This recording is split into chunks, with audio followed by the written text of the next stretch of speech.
Today, we have the privilege of speaking with a woman who I have an incredible amount of respect for and admiration for the movement that she's created. We're going to talk about going from overwhelmed to liberated with Christine Platt. Black people have been told for generations that we should work twice as hard to be considered half as good. Less in liberation, author, writer, Waymaker, and wellness practitioner Christine Platt shares why this axiom is unhealthy and also how we can start living more liberated lives by doing less and being more. Welcome, author of the Afro Minimalist Guide to Living with Less, Christine Platt, to dig into why doing the most is out of fashion and why choosing less and streamlining our lives drives freedom from overwhelm. Many of us hear the words less and immediately think of sacrifice, lack, or loss. So I want to just jump in, Christine. Thank you so much for joining us today. How Thank are you? you. Happy to be here. Thank you. Wonderful. All right. So many of us hear less and immediately think of sacrifice, lack, loss, starvation, right? We just like less. I can't have less. I need to be doing Yeah. more, more, more, more. Mhm. How do you help people reframe the term less so they can actually begin to believe that it can lead to more freedom, more joy, more self-expression rather than feeling deprived of anything? Yeah, I think less is one of those words. Even from growing up, right? Subtraction, the loss of anything, the thought of having less of anything just kind of makes us a little bit anxious. So I really like to get folks to first would start with thinking about what is enough, right? Because that's another word that we never really explore. And usually it's sitting with that word that makes people look around and say, yeah, I kind of do have more than enough. Right. And I think getting to being okay with enough is truly one of the first steps, right? And being able to acknowledge and say, okay, I have too much.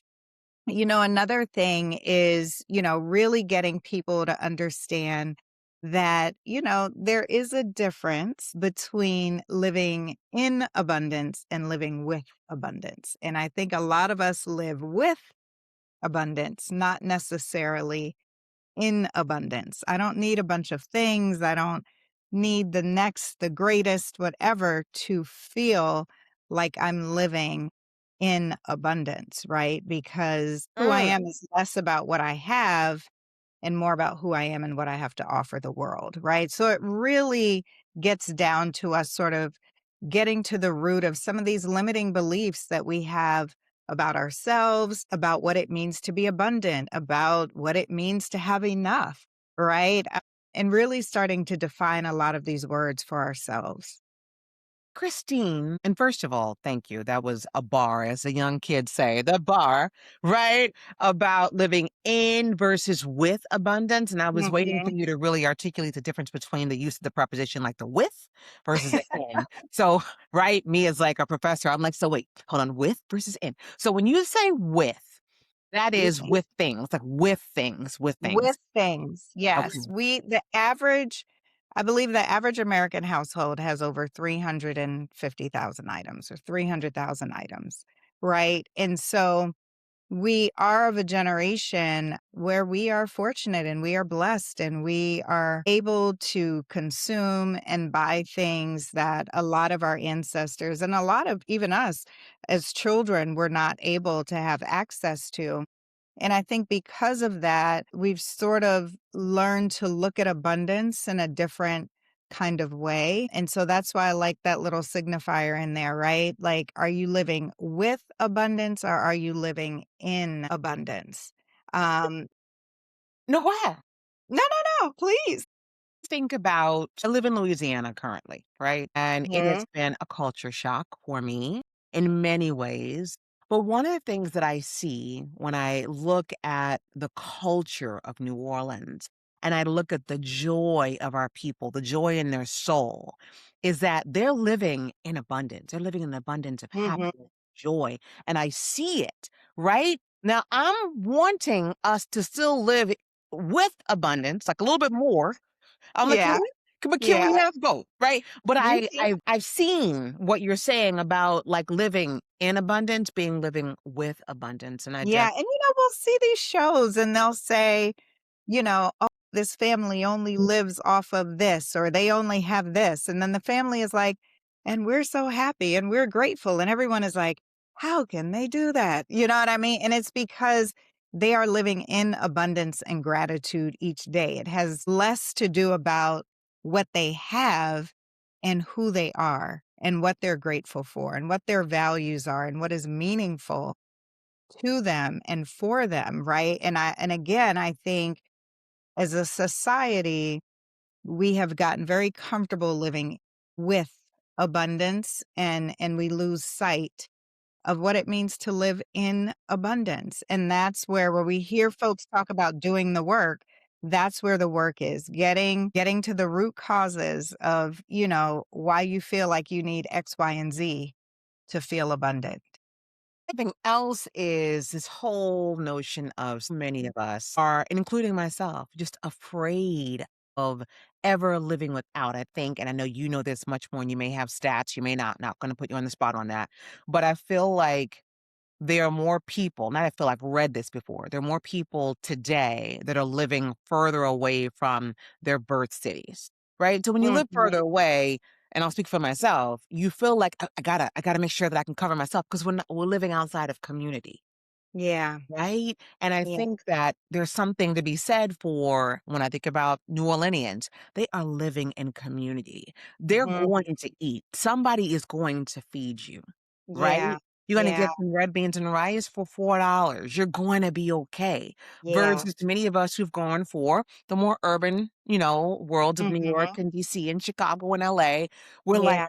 I gotta accumulate, I gotta have. Yeah. So Which there's is Yeah, it's a mindset, right? I mean, a lot of us grew up with scarcity or in scarcity, and so that is sort of, it's like a very triggering sort of thing, right? And so sometimes, I mean, you almost have to like talk to that thought and talk to that belief, right? Opening your pantry and seeing everything that's in there and saying, we are not going to go without food. We are okay, right? A lot of people, they stock up on the things that they didn't have when they were young, right? Or sometimes it's just a feeling of comfort, right? It's not even necessarily that you need the thing, it's comforting to open your refrigerator, open your freezer, open your pantry and see it full because you know and remember the feeling of it not being full, right? But I think getting ourselves to understand that we are no longer in that place of scarcity anymore.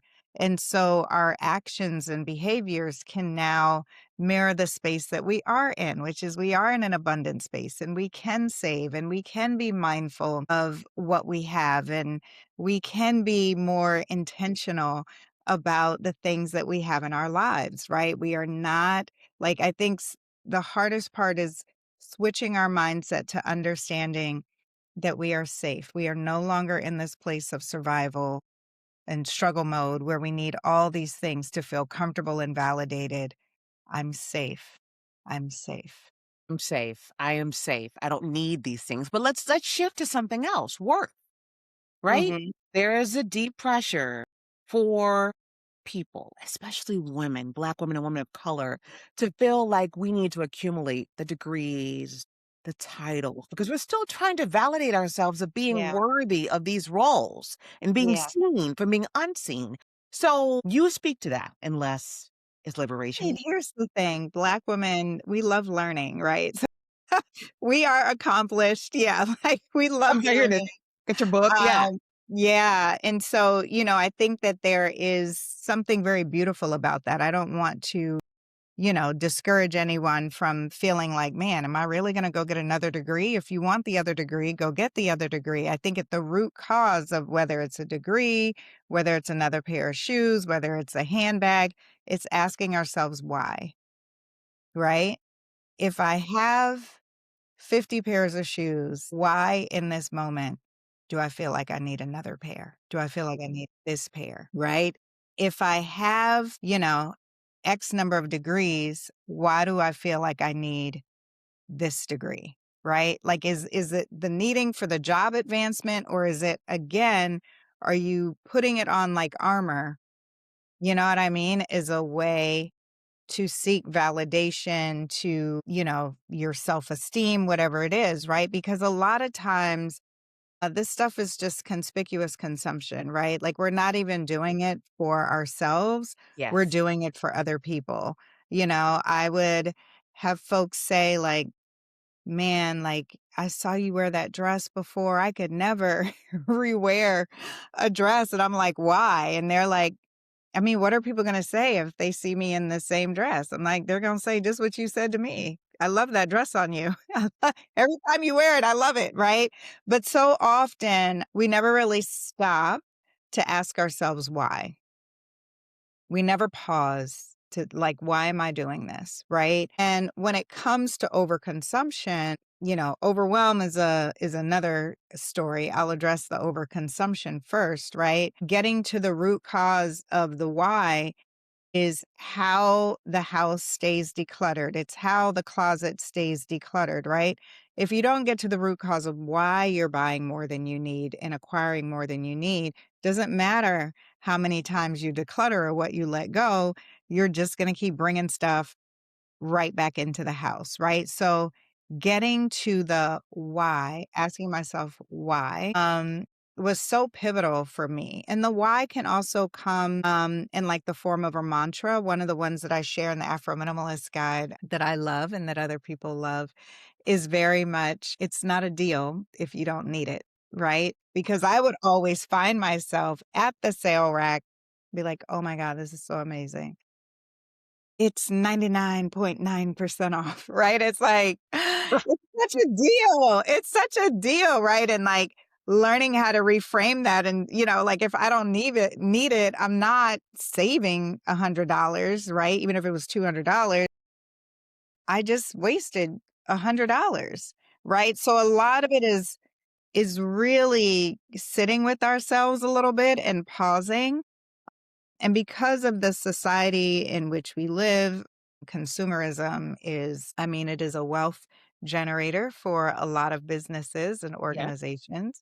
Um, no one is going to make that easy for you, right? So, you know, you're going to have to unstore the credit card information. If I told you how many times needing to get up and go grab my credit card, that was the thing that stopped me, right? Like I don't save the numbers in my phone, right? I don't have it saved in the auto because that's something I can pause. They're not going to make it easy for consumers, so we have to sort of set up these mechanisms within ourselves, know our spending habits, know the things that trigger us, and really sit down and say, "Okay, how am I going to do things differently?"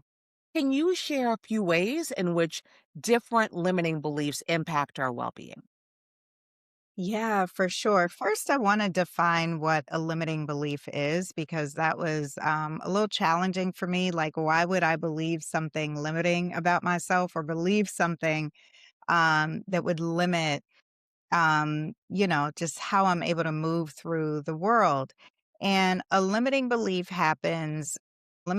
forms anytime a messenger gives us the wrong message. And a messenger can be a person, it can be an institution like school or church. It's basically anything or anyone who we want to impress, who we admire. And so oftentimes a lot of limiting beliefs are formed in childhood, but they can form at any point in our lifetime, right? Anytime someone we admire says something, right? So, to use the Cornell example, let's say you're at a conference and you overhear the conference, the director of this conference saying to someone, "Man, I heard Cornell has the best social media marketing." Certificate program in the country. Anytime I see that on someone's resume, I'm just always so impressed, right? You overhear that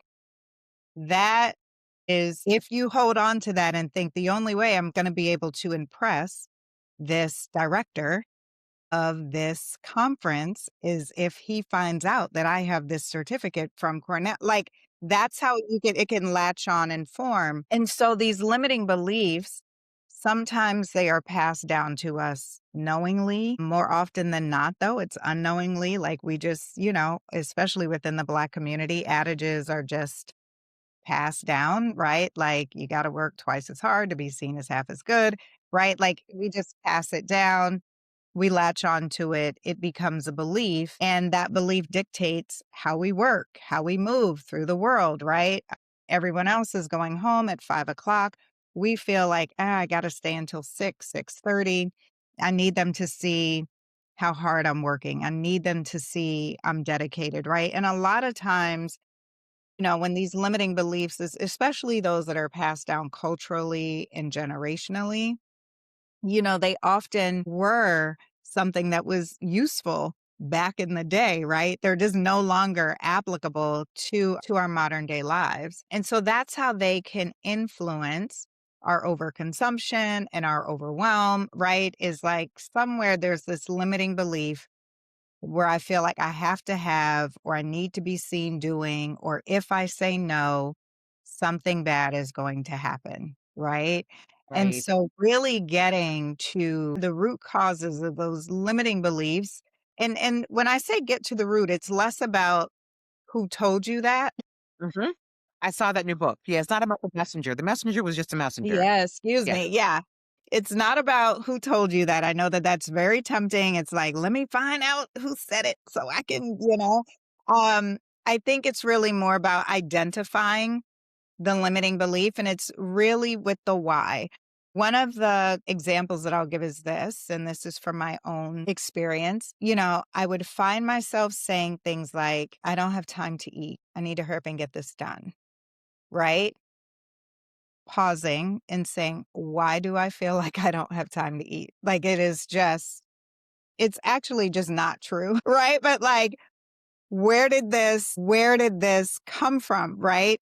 It came from either seeing someone I respected and admired, probably a partner at a law firm that I used to work at or something, right? Like, working through lunch, powering through lunch. This is someone who I respected and admired. This is how you get it done. You don't eat until you're done with your thing, right? And Period. so getting to the root of that and being like, that's just not true. And the only way to, really combat that and like rewire our minds is to kind of replace it with a liberating belief, right? And so instead saying, man, whenever I eat, this is so good for my body. I feel so much better. My work is going to be better. Let me just stop and eat, right? Mhm. It's almost as if you have to retrain your mind to see that it's just not true, right? Because the first few times your mind is going to tell you, we don't have time to eat. We don't have time to eat. We don't have time to eat, right? Right. You eat and you still get it done. And you're like, there's always time to eat. Yeah. So, there are those kinds of limiting beliefs, the ones that are passed down societally, right? Like we all have them based on what were some of the prominent thoughts and beliefs at the time that, the year that we were born, right? The generation in which we were born. So, for example, my generation, I was born in 1976. Yes, I turned 50. Yay, we're in the same generation. Actually, I want you to keep going, of course, but I pulled out I don't want you to give all the gems away from the book, right? I pulled it out. Like, I love that section, the generational limiting beliefs, and I was gonna ask you if you wouldn't mind. So let's go through the one for us. Note, everybody, that Christine has them for baby boomers. She's got Generation X, she's got millennials, and Generation Z. So the limiting belief for our generation that we're hyper independent, and so this notion of I have to do everything on my own is one. Hmm. Another one you listed is I can't ask for help. That will make me look weak. I don't need anybody. Besides, you can't trust people anyway. And I'll just do whatever I need to do to get the job done. That's what I've always done. So those are four Hmm. limiting beliefs you break down for Gen Xers like us. Hmm. Yeah. Yeah. I mean, it's, they're so common and they're so prevalent. I think it's so fun also to like sit down with friends or siblings and talk about like some of the things that you heard in childhood. And you really see how these limiting beliefs formed and how they end up like truly shaping your life. Right. And so for us, growing up as latchkey kids, right? Growing up like really being forced to grow up sooner, right? Is it took a toll on us, right? And I see it a lot too. We have a tendency to either pass down some of those same limiting beliefs to our children or we over course correct, right? We Mm-hmm. over course correct. So there's like this little delicate dance that has to happen. I mean, I definitely course corrected with my daughter. She had all the toys that I couldn't have. She had all the things, yeah, like in every way over course corrected. I will pick you up from school. You know what I mean? Like the memory of, man, I got to walk home from school again. Like we think we are being of service, right? Where we're really touching on and dealing with some unhealed childhood stuff normally that's going on when we over course correct. But for baby boomers, the limiting belief around living an American dream that you have listed on page 28 is Mhm. if I don't own a home and have a solid career and a nuclear family, I have failed in life. And I was like, that, I think many of us are still battling with that one. And I Yeah, that was a love, rough one. so in Yeah. your book, you talk about the different kinds of wells.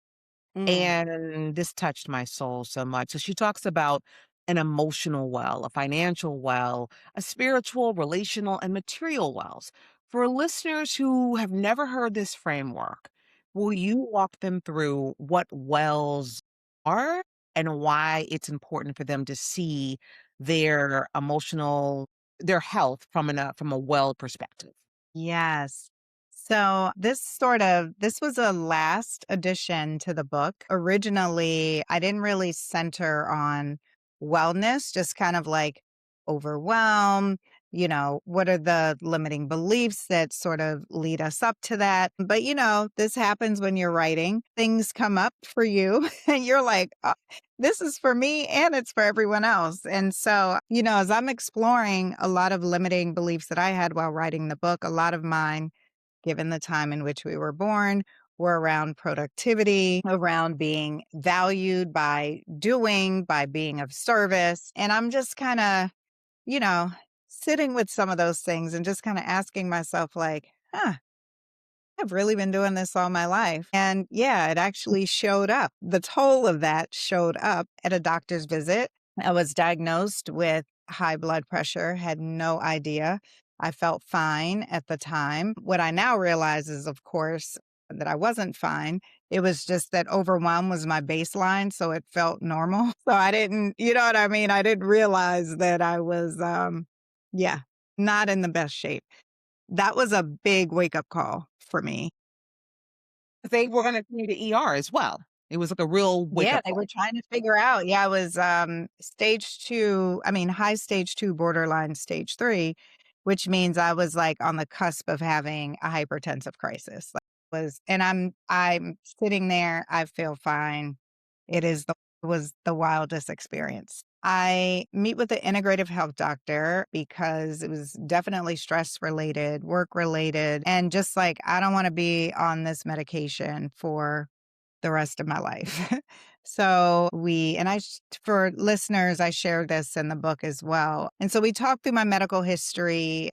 Big fan of integrative health doctors. If anyone is curious in trying one, they kind of work with your primary caregiver as well to just provide like a more holistic approach to your healing. So she gets my medical history and then she says to me, "Yeah, Christine, you are unwell." And I am beside myself because unwell sounds like the absolute worst thing anyone could be. And I'm just like, I mean, I know I have high blood pressure, but I don't think I'm unwell. No, you're unwell. And so she asked me, have you ever heard of the 5 foundations of wellness? and I had not. And she said they use it in integrative health medicine and traditional medicine, holistic medicine. It's just like a diagnostic tool that they use to sort of look at the patient as a whole. Now, I am just sitting there dumbfounded because I've never heard of any of this. Huh? And she says, we look at your physical health. That is, how are you sleeping? How are you eating? How are you moving your body throughout the day?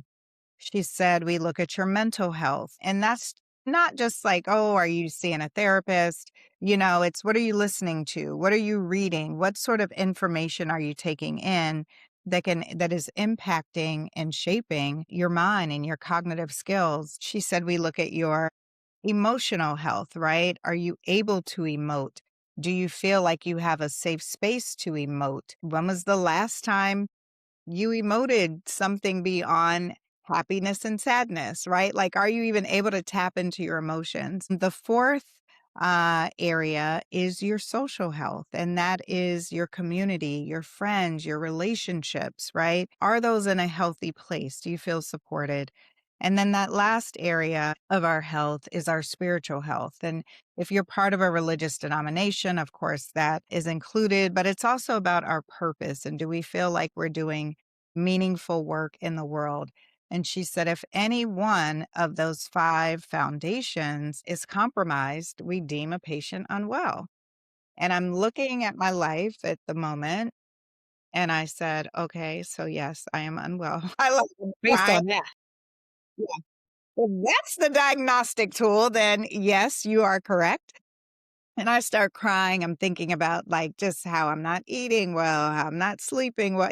Like you can just sort of go through it even as I'm saying them and just be like, oh, yeah. And she said, here's the thing though, Christine, like you will be well. You will be well again. Our bodies are always, always trying to be well. We just have to learn to listen. And so I came to think of those five foundations as my personal wells. And that is the framework that I share in the book, right? Because I think a lot of us, if we had a diagnostic tool, a way that we could sort of self-assess in real time, you know what I mean? We'd make some different choices. And so, if I'm feeling a way, I'm like, when was the last time I had something to eat? When was the last time I had some water? Do I need to cry right now? Do I need to call a friend and talk this through? Right. Like there's all these things that I think for me really made it a lot easier if I looked at those five foundations as wells and I thought about what was filling me up and what was draining me. Thank you so much. You're All right. welcome. I was like, "Okay, we gotta share that with people. I want them to get the book, but I don't wanna share that." So a couple of final questions for you. At Freedom at the Mat, we talk a lot about rituals that reconnect us to ourselves. There's something about Mhm. routine and whether it's a bath, whether it's lotioning your body, whether it is going for a walk every morning, whether it's prayer every morning, we get it, rituals. Do you Yeah. have any simple, practical rituals or questions people can use to audit their well and began to release what no longer serves them? I mean, you had this wake up call at Dr. G's office, right? Where Yeah. you just Yeah. like, "Ooh." But if I right now were to say, "Am I emotionally well?" Like, Mhm. questions I could ask and perhaps a ritual that I could establish from whether on any of the 5 wells that you Yeah.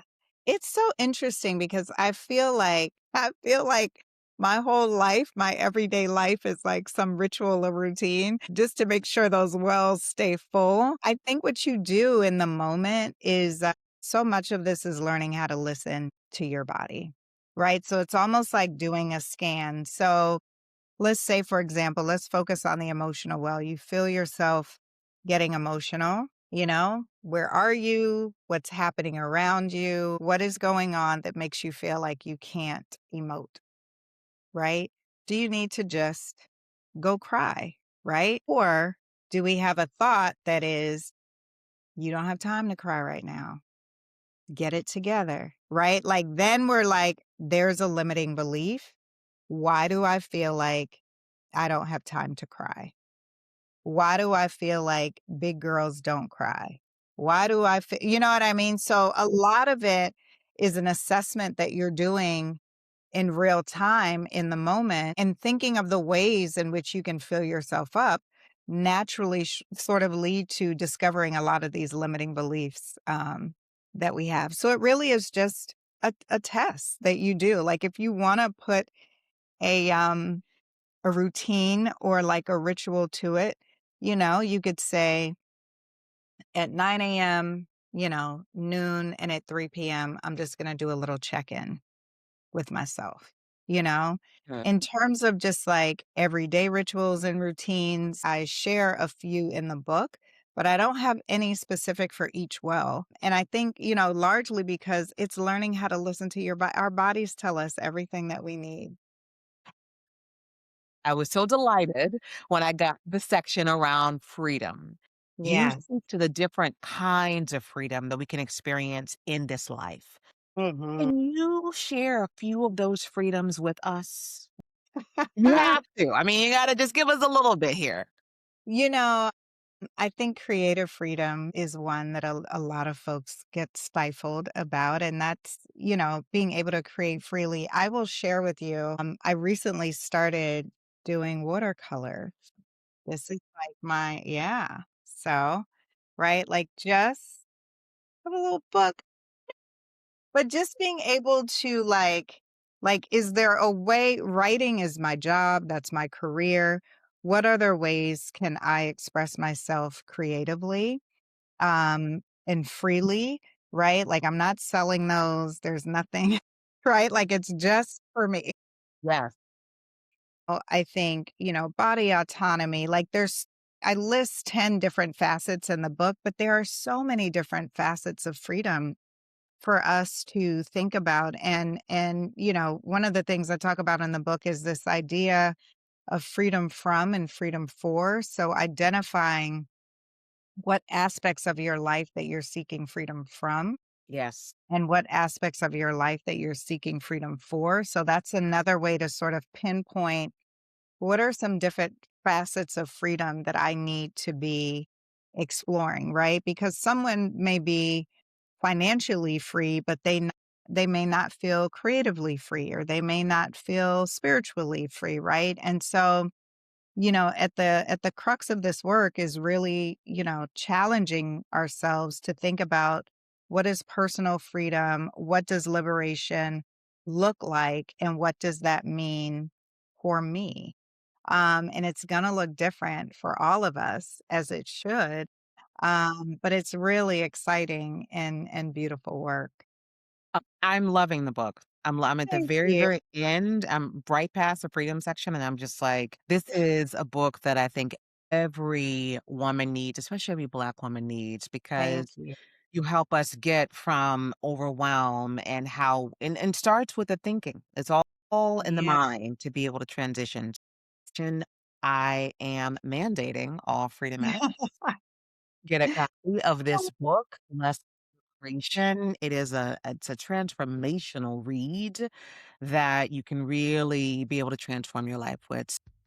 Sister Christine, for the work that you're doing to ensure that all people, and especially people of color, and especially Black women, that we really connect with ourselves and that we find our wellness and that we live really well and abundant lives. Thank you for your time today. Thank you for your contributions to society and to our world. Thank you so much. It was an honor to be here. Love this conversation. Yes, less is liberation. Let's get free.